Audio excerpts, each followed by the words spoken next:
Greetings, everyone. Nathan Nerdarchy here from Nerdarchy, for nerds, by nerds, hanging out with a nerd. Nerdarchy's Dave. In this GM 911, is this DM suffering from GM madness?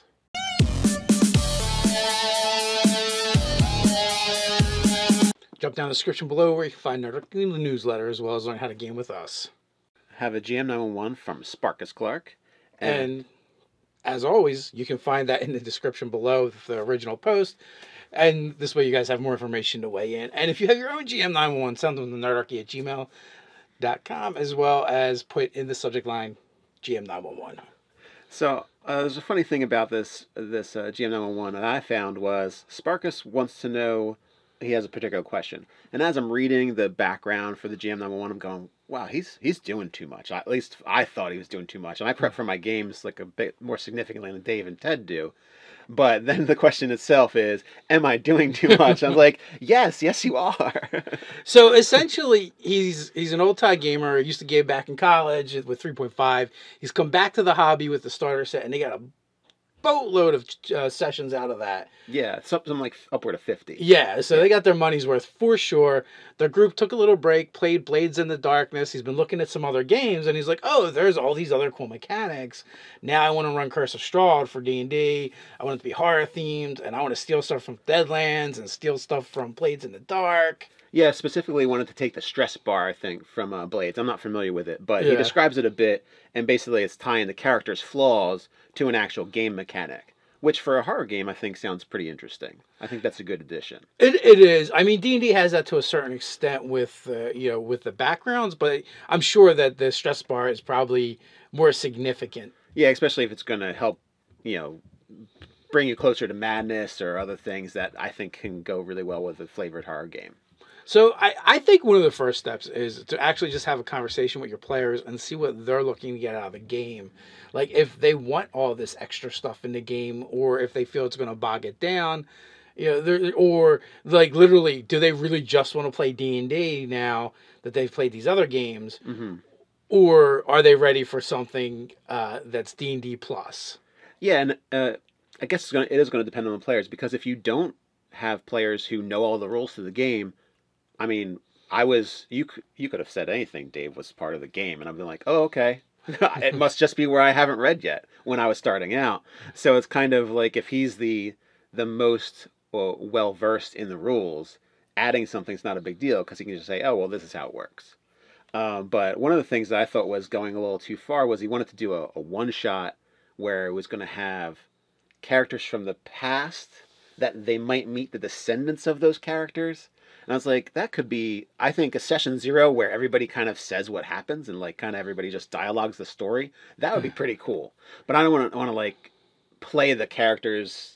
It gets kind of convoluted. Yeah, it gets kind of, because then who are you playing the next session? So if you just kind of said, hey, what happened to these guys? That would be, I think, a nice way to do it. I think I was going to say something similar. If you just want to do during your session 0, have a riff session on these heroes or that they might meet the descendants of, right? And have them fill in and be like, you could frame a story, and then as the DM kind of be like, well, I need people to partake in this story, and we're going to come up with the conclusion together. But that being said, like, you probably wouldn't want to say what you want to use that for. Oh, but yeah. say it's going to be significant in the campaign, and then and later on it can be like Easter eggs when they meet the descendant and there's something about them that will spark the memory for that particular story that they created together, that background. And hopefully you could then take that as well and maybe inform some other things that are going on in your campaign as well. So it's not just, it's just not these, 4 NPCs or however many NPCs it ends up being, but to get the most bang out of your buck as possible. Yeah, and then when they come to those people, they're like, oh, that last name sounds familiar. Where did I hear that? We just heard that. And they're like, oh, that was that guy. And it can kind of be like an in-game, out-of-game, like like you said, an Easter egg. Yeah, or maybe they fall with a very distinctive weapon and the weapon reappears. And be like, oh, well, that was great-great-great-grandma Ellie's sword.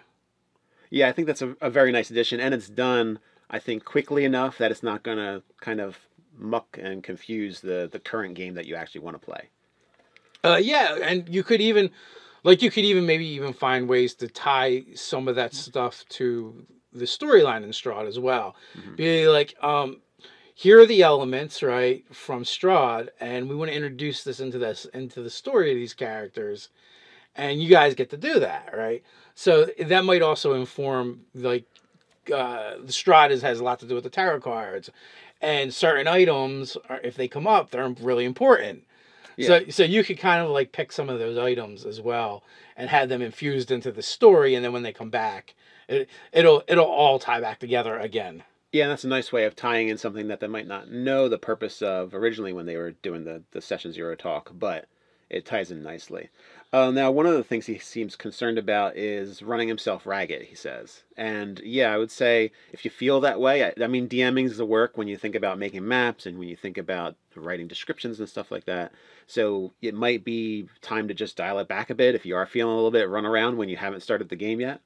And really, too, if you're talking about running a pre-written module or adventure like Curse of Strahd, literally you should feel less of that going on because most of that work should have been done for you, and you should just be reading it and being versed in it. So when your players get to parts, you can do some different things with it. So like even the idea of the story riffing thing, while it may be cool, it might be something you guys are into. Even that seems like a lot of extra work too, really.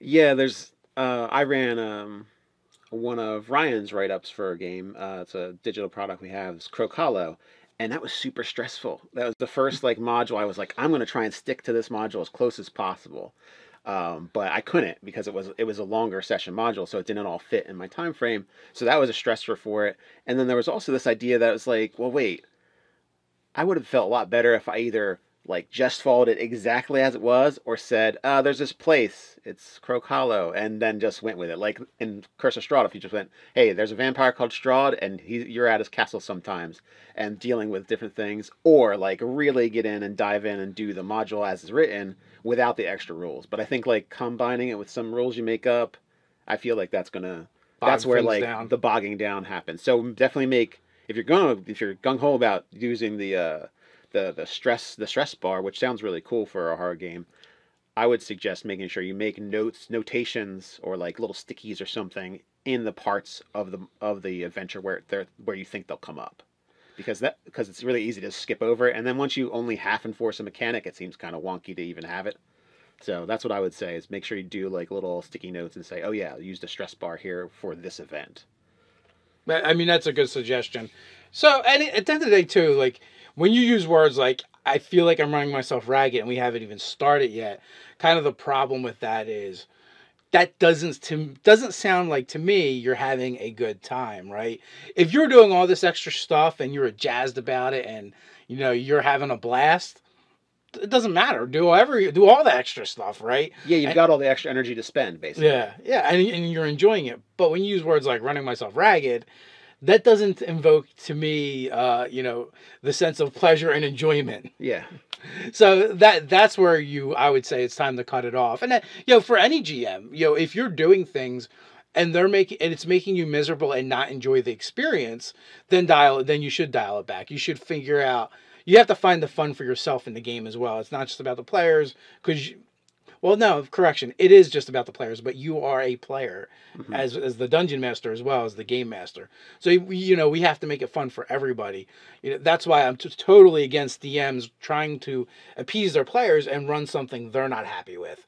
Because eventually it's just a matter of time before that begins to show. It's going to wear on them. They're not going to want to be there for every session, and and then it's also going to create like lackluster sessions as well. Yeah, because if you're not into it, it's more like work and not play, and then that just doesn't work out. So Sparkus, like I would say, is find the pieces that you're really enjoying fiddling with, and adding them to the game, and kind of like cut away everything else.